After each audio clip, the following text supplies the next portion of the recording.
Hello students, biology.com में आप सबका स्वागत है। आज हम 12th एग्रीकल्चर के अध्याय 6 खरीफ की फसलों के रोग उनका अध्ययन करने वाले हैं, जिसमें सबसे पहला जो रोग है उसका नाम है बाजरे का मृदु रोमिल आसिता। बाजरे का मृदु रोमिल आसिता या इसे हरित बाली रोग भी कहते हैं। हरित बाली रोग भी कहते हैं। यह जो रोग है ये बहुत महत्वपूर्ण है। एग्रीकल्चर कृषि विज्ञान से संबंधित जितनी भी एग्जाम्स पूरे भारत में होती है उसमें बाजरे के इस रोग मृदु रोमिल आसिता से कोई ना कोई प्रश्न जरूर आता है, तो इसको आपको बहुत ढंग से समझना है।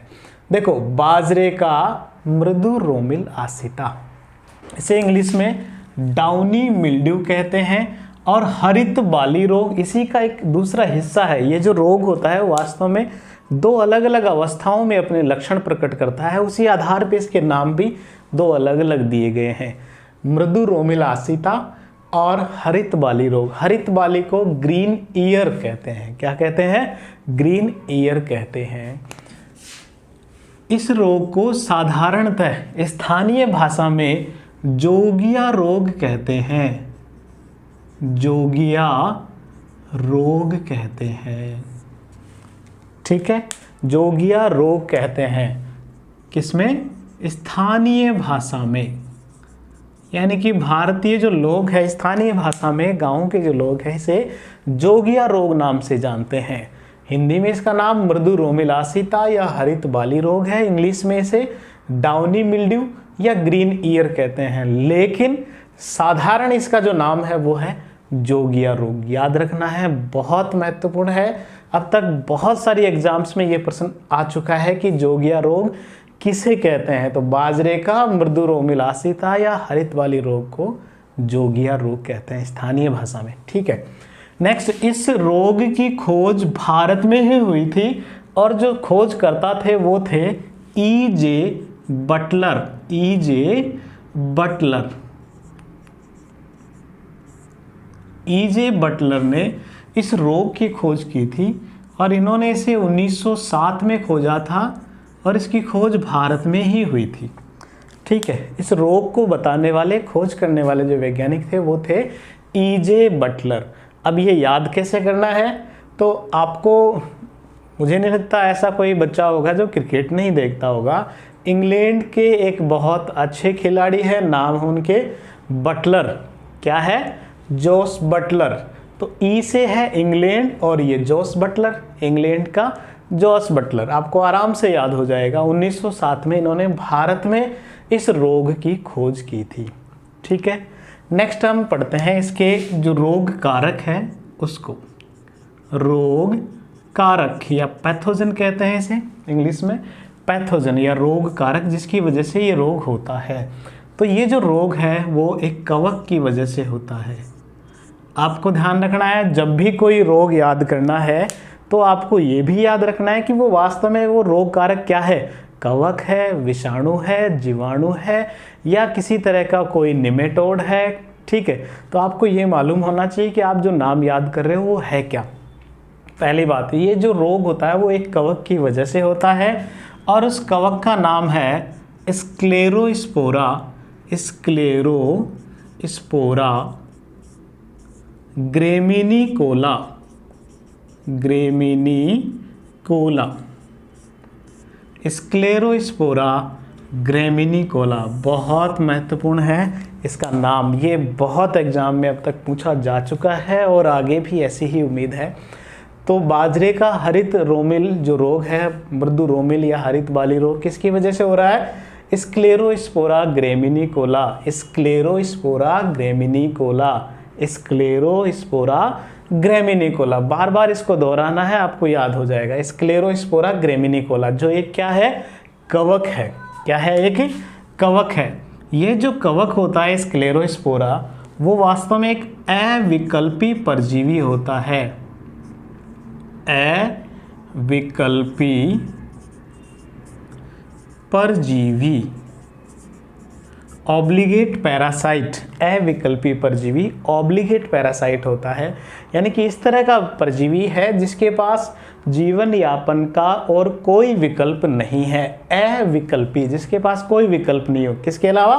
परजीविता के अलावा, यानी कि वो हमेशा परजीवी रूप में पाया जाएगा और किसी तरीके से पोषण नहीं प्राप्त करते हैं। ऐसे परजीवी को अविकल्पी परजीवी कहते हैं। दूसरी बात, यह जो परजीवी होता है स्क्लेरोस्पोरा, ये मृदा और बीज जनित होता है। मृदा और बीज जनित, इसका मतलब क्या हुआ? इसका मतलब ये हुआ कि ये या तो मृदा द्वारा या बीज द्वारा फैलता है, संक्रमण फैलाता है। यानी कि बाजरे का या तो संक्रमित बीज से ये रोग फैलेगा या मिट्टी के द्वारा ये रोग फैलता है। ठीक है, मिट्टी में इसके जो स्क्लेरोस्पोरा है, इसके जो लैंगिक बीजाणु होते हैं, जो इसके ऊस्पोर्स जो होते हैं वो रहते हैं, इन्हें ऊस्पोर्स कहते हैं। इनके लैंगिक बीजाणु ऊस्पोर्स, जो इसके लैंगिक बीजाणु होते हैं, इस कवक के लैंगिक बीजाणु मिट्टी पर या फिर बीज पर लगे होते हैं और इसके द्वारा ही ये पादप में फैलते हैं, पादप में रोग उत्पन्न करते हैं। ठीक है, मृदा जनित या बीज जनित होते हैं ये रोगजनक। ठीक है, अब बात हम करते हैं इसके लक्षणों की कि आप बाजरे को देखकर कैसे पहचानोगे कि यह जो पौधा है बाजरे का वो संक्रमित है या नहीं है, मृदु रोमिल आसिता रोग या हरित बाली रोग उसमें है या नहीं है, उसकी कैसे पहचान करोगे। आपको यह जो बिंदु है इसे अपने कॉपी में नोट कर लें, बहुत महत्वपूर्ण है। इसे साधारण भाषा में जोगिया रोग कहते हैं। बटलर ने इसे खोजा और ये किसकी वजह से फैल रहा है? स्क्लेरोस्पोरा ग्रैमिनिकोला कवक की वजह से। ठीक है, अब हम बात करते हैं इसके लक्षणों की कि इस रोग के लक्षण क्या हैं और आप इसे किस तरह पहचानोगे। कैसे आपके सामने कोई पौधा हो उसमें कैसे पहचान करोगे कि ये जो पौधा है वो इस रोग से ग्रसित है। देखो इसके लक्षण, बाजरे का जो ये जो रोग है वो 2 अवस्थाओं में प्रकट होता है। कितनी अवस्थाओं में? 2 अवस्था में। कितनी अवस्थाएं हैं इसकी? 2 अवस्थाएं हैं। पहली अवस्था होती है इसकी मृदु रोमिल आसिता, मृदु रोमिल आसिता अवस्था, और दूसरी जो है वो है हरित बाली अवस्था। मृदु रोमिल आसिता अवस्था और हरित बाली अवस्था। ठीक है, ये जो मृदु रोमिल आसिता अवस्था है यह पत्तियों में नजर आती है। किस में नजर आती है? पत्तियों में नजर आती है। जबकि हरित बाली अवस्था इसकी पुष्प क्रम में नजर आती है। ये बहुत महत्वपूर्ण है, ये आपको याद रखना है। रोग एक ही है लेकिन इसकी अवस्थाएं 2 हैं। पहली अवस्था मृदु रोमिल अवस्था, मृदु रोमिल आसिता जो अवस्था है वो पत्तियों में होती है, जबकि हरित बाली अवस्था किस में होती है? उसके पुष्प क्रम में, या आप कह सकते हो उसकी बाली में। बाजरे में जो बाली लगती है जिसमें बाजरा लगने वाला है वो वास्तव में उसका पुष्पक्रम होता है। ठीक है, तो या तो उसकी बाली में कह दो या पुष्पक्रम में। ठीक है, तो मृदु रोमिल अवस्था पत्तियों में, हरित बाली अवस्था पुष्पक्रम में लगती है। अब देखो इसकी पहचान कैसे करें कि मृदु रोमिल आसिता में कौन कौन से लक्षण होने वाले हैं। तो पहली बात, जिस पौधे पर इस रोग का संक्रमण होगा, स्क्लेरोस्पोरा का संक्रमण होगा, वह पौधा बौना रह जाएगा। दूसरी बात, उसकी जो पत्तियां हैं पीली पड़ जाती है, पत्तियां पीली, क्लोरोसिस जिसे कहते हैं, पत्तियां पीली पड़ जाती है, क्लोरोसिस। पत्तियों पर झुर्रियां पड़ जाती है, पत्तियों पर झुर्रियां पड़ जाती है, पत्तियों पर झुर्रियां पड़ जाती है। ठीक है, इसके अलावा पत्तियों का जो अधर भाग है, पत्तियों के अधर भाग पर, पत्तियां जो होती है उसके अगर आप अधर भाग को देखो, निचला जो भाग देखो, उस अधर भाग पर सफेद पीली, किस तरह की, सफेद पीली रंग की धारियां पड़ जाती है। पत्तियों का आप अधर भाग देखोगे तो वहां सफेद पीले रंग की, सफेद या पीले रंग की धारियां दिखाई देगी और इन धारियों पर कवकीय वृद्धि दिखाई देगी, कुछ धूसर रंग की, किस तरह की, धूसर भूरे रंग की, सी हल्के भूरे सफेद भूरे रंग की कवकीय वृद्धि दिखाई देगी, कवकीय वृद्धि। और ये कुछ कपास जैसा कुछ नजर आएगी, कपासीय कवकीय वृद्धि नजर आएगी। आपको याद रखना है मृदु रोमिल आसिता का मतलब भी ये होता है, ये जो रोग होता है मृदु रोमिल आसिता या डाउनी मिल्ड्यू, डाउनी मिल्ड्यू का अर्थ भी यही होता है कपासीय कवकीय वृद्धि। आसिता रोग जो होते हैं वो दो तरह के होते हैं। मृदु रोमिल आसिता रोग एक होता है चूर्णिल आसिता, मृदु रोमिल में कपासीय कवकीय वृद्धि नजर आती है, वो भी अधर भाग में, जबकि दूसरा होता है चूर्णिल आसिता। चूर्णिल आसिता में पत्तियों के पृष्ठ भाग पर चूर्ण जंगी, काले चूर्ण जैसी संरचना नजर आती है कवक की। ठीक है, दोनों में सिर्फ इतना अंतर है, अधर भाग में मृदु रोमिल आसिता और सफेद भूरे रंग की कवकीय वृद्धि कपास जैसी, कपास रुई जैसी। ठीक है, तो मृदु रोमिल आसिता को आप कैसे पहचानोगे, उस पौधे को आप देखें, उस पौधे का जो है पहली बात सामान्य बाजरे से उसकी हाइट कम रहेगी, कुछ पत्तियां उसमें पीली पड़ने लग जाएगी, पत्तियों पर झुर्रियां नजर आएगी, रिंकल इकट्ठी हुई नजर आएगी और पत्तियों के अधर भाग पर सफ़ेद पीली धारियां नजर आएगी और उस पर कुछ कपासीय कवक की वृद्धि नजर आएगी। आप देखेंगे जैसे कोई कपास जैसा कुछ भाग उस पर नजर आएगा सफ़ेद धूसर रंग का। ठीक है, इसे आप इस चित्र द्वारा भी समझ सकते हो। सामने आपके ये देखो पत्ती का एक चित्र आया है, उस चित्र पर देखो पीली और सफ़ेद रंग की धारियां नजर आ रही है और उसमें कुछ हल्की हल्की जो है धूसर रंग की कवकीय वृद्धि नजर आ रही है। यह इसकी मृदु रोमिल आसिता अवस्था है। कौन सी अवस्था है? मृदु रोमिल आसिता अवस्था है। इसके बाद अगर इसका बाजरे पर संक्रमण लगातार रहे तो क्या होगा, उसका जो पुष्प क्रम है उसकी बाली भी प्रभावित होगी और उससे उसमें दूसरे लक्षण प्रकट होने शुरू हो जाएंगे, वो है हरित बाली अवस्था वाले लक्षण। इन लक्षणों में क्या होता है, जो इसकी जो बाली होती है, जैसे ये जो मैं बाजरे की एक बाली बना रहा हूँ, इस तरह बाजरे की एक बाली होगी, ये इसकी पत्तियां मान लो, तो इसकी ये जो बाल जो होती है, बाल या बाली, इसका जो पुष्पक्रम होता है, इस पुष्पक्रम पर नीचे वाला जो भाग होता है, ये जो नीचे वाला भाग होता है, इसमें हरे रंग की कुछ पत्ती सदृश संरचनाएं विकसित हो जाती है, पत्तियों समान संरचना, जबकि यहाँ छोटे छोटे पुष्पक्रम नजर आएंगे। जरूरी नहीं है कि ये केवल निचले भाग में ही हो, पूरा पुष्पक्रम भी इस तरह पत्तियों जैसी संरचनाएं प्रकट करने लगेगा। ये जो है पत्तियों समान वृद्धियां नजर आने लगेगी, किस पर? उसके पुष्पक्रम पर, बाली पर, इस तरह।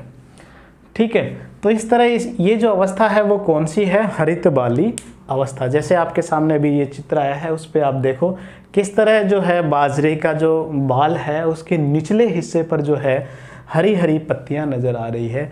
वास्तव में इससे क्या होगा, इस हिस्से पर बाजरे का विकास ही नहीं होगा, बाजरा नहीं बनेगा, दाना नहीं बनेगा। ठीक है, तो इससे क्या होगा, नुकसान होगा और इस रोग की वजह से फसल में 10 से लगभग 60% हिस्सा जो है वो नष्ट हो सकता है। तो इसलिए ये बहुत महत्वपूर्ण रोग है, क्योंकि भारत जो है वो बाजरे के लिए बहुत ज़्यादा माना जाता है और इस तरह का इतना बड़ा नुकसान जो है वो इस रोग को और अधिक महत्वपूर्ण बनाता है। ठीक है, तो इस रोग के हमने लक्षण देखे, बहुत महत्वपूर्ण है। 2 अवस्थाओं में ये लक्षण दिखा रहा है, मृदु रोमिल आसित अवस्था में और हरित बालित अवस्था में।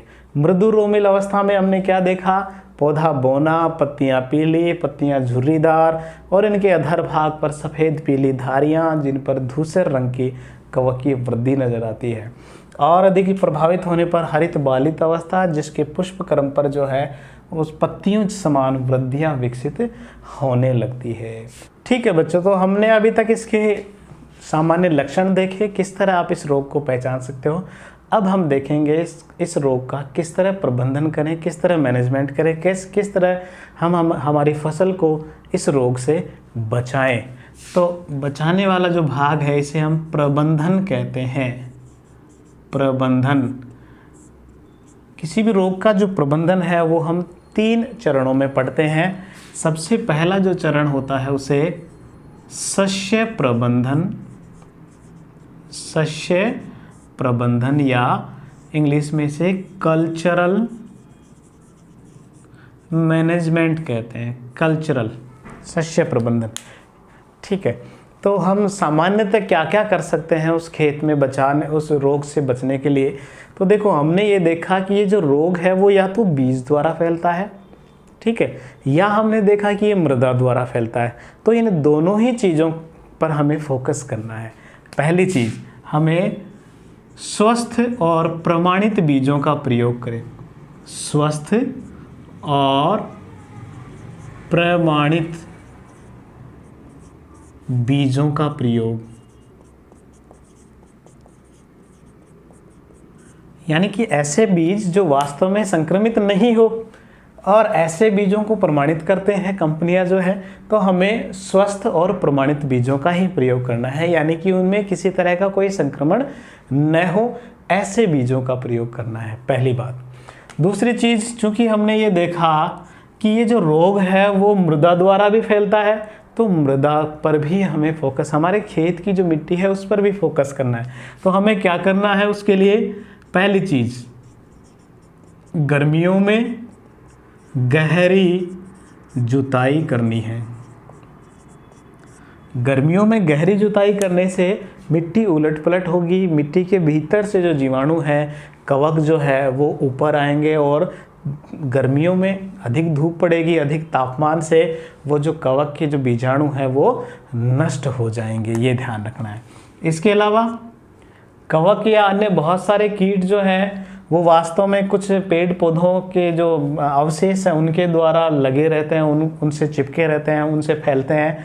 तो खेत में जितने भी अवशेष हैं, या यूँ कह सकते हैं पौधों के अवशेष, पौधों के अवशेष को जलाकर नष्ट कर देना चाहिए। पौधों के जो अवशेष हैं, हमारे खेत में जो पौधों के अवशेष हैं उनको कलेक्ट करना है, इकट्ठा करना है, और खेत के बाहर किसी कोने में ले जाकर उन्हें जला देना चाहिए, नष्ट कर देना चाहिए। इससे क्या होगा, उसके साथ, पौधे के साथ जो लगे हुए हैं कवक है या जीवाणु है वो क्या हो जाएंगे, नष्ट हो जाएंगे, ठीक है। इसके अलावा कोई संक्रमित जो पौधा है, संक्रमित बाजरे का कोई पौधा जिसमें आपने ये लक्षण देखे, आपने उसको पहचाना, तो उसे वहीं नहीं छोड़ना है, आपको उस पौधे को उखाड़ना है और उसे भी खेत के बाहर ले जाकर नष्ट कर देना चाहिए, या तो गहरे गड्ढे में डाल दे या सूखने के बाद उसे जला दे। तो संक्रमित पौधे जो हैं, उन संक्रमित पौधों को उखाड़कर, संक्रमित पौधों को उखाड़कर नष्ट कर देना चाहिए, जला देना चाहिए, या फिर गहरे गड्ढे में गाड़ देना चाहिए, ठीक है। तो ये हो गया सस्य प्रबंधन, कल्चरल मैनेजमेंट, जिसमें हम स्वस्थ प्रमाणित बीजों का प्रयोग करेंगे, गर्मियों में गहरी जुताई, पौधों के जो अवशेष है उन्हें जलाकर नष्ट करेंगे, और संक्रमित पौधा, अगर संक्रमित बाजरा हमें मिलता है तो उसे उखाड़ कर नष्ट कर देंगे, सूखने के बाद जला देंगे या गहरे गड्ढे में गाड़ देंगे। दूसरा जो प्रबंधन है वो है रासायनिक प्रबंधन। रासायनिक प्रबंधन, यानी कि केमिकल मैनेजमेंट, इसमें हम किसका प्रयोग करेंगे? केमिकल्स का प्रयोग करेंगे कवकों को, ये जो स्क्लेरोस्पोरा है उसे नष्ट करने के लिए। तो ये जो प्रबंधन है रासायनिक, वो हम दो तरीके से यहाँ पर कर सकते हैं। देखो, हमने देखा कि ये बीज द्वारा फैलता है या मिट्टी द्वारा फैलता है। तो पहली चीज़, जब हमें ये मालूम है कि बीज द्वारा फैलता है, तो हम बीजों को बोने से पहले बीजोपचार कर दें। क्या कर दें? बीजोपचार कर दें, यानी कि बीज पर पहले से ही कुछ रसायनों का लेप करते हैं और फिर मिट्टी में उन्हें बोएं। उससे क्या होगा? उन पर कवक होंगे भी तो वो नष्ट हो जाएंगे, इससे फसल स्वस्थ होगी। बीजोपचार करने के लिए किन किन रसायनों का प्रयोग कर सकते हैं? इसके लिए हम मेटालेक्सिल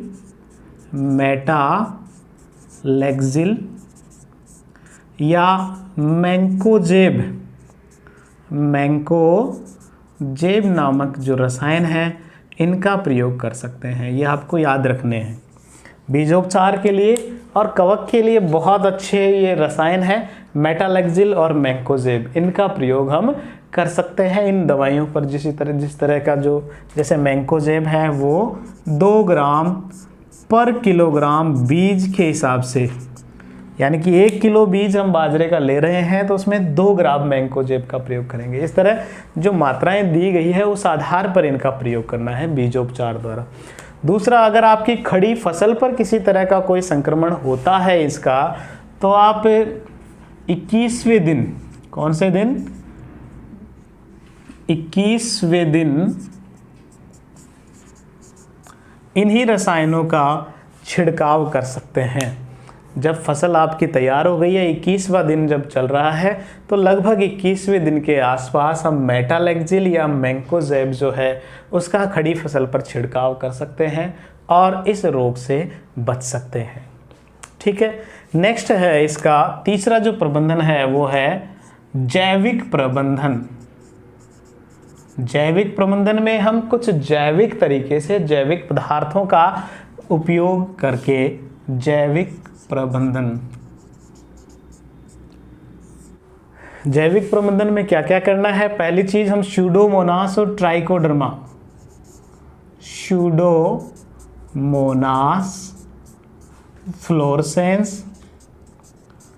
फ्लोरसेंस या फिर ट्राइकोडर्मा,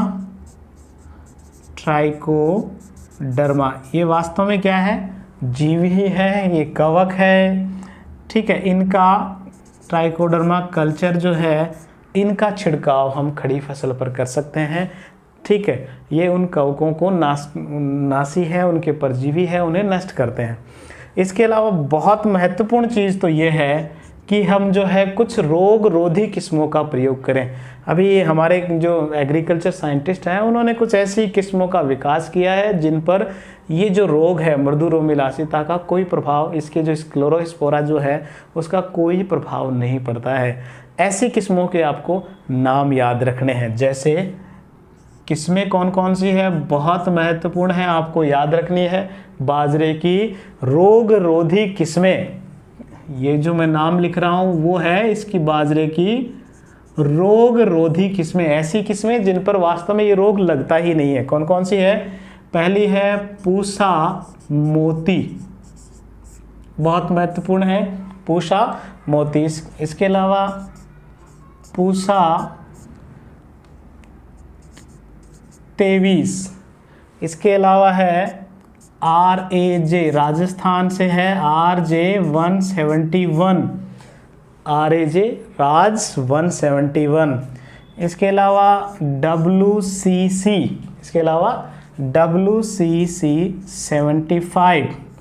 ये कुछ महत्वपूर्ण बाजरे की रोग रोधी किस्में हैं, इनका प्रयोग हम करेंगे तो इस रोग से बचे रहेंगे। कौन कौन सी किस्में हैं? पूसा मोती, पूसा 23, राज 171, WCC 75। ये बहुत महत्वपूर्ण किस्में हैं बाजरे की जिन पे इस रोग का प्रकोप नहीं होता है। तो इस तरह बच्चों आज हमने बाजरे का मृदु रोमिलासिता या हरित बाली रोग पढ़ा।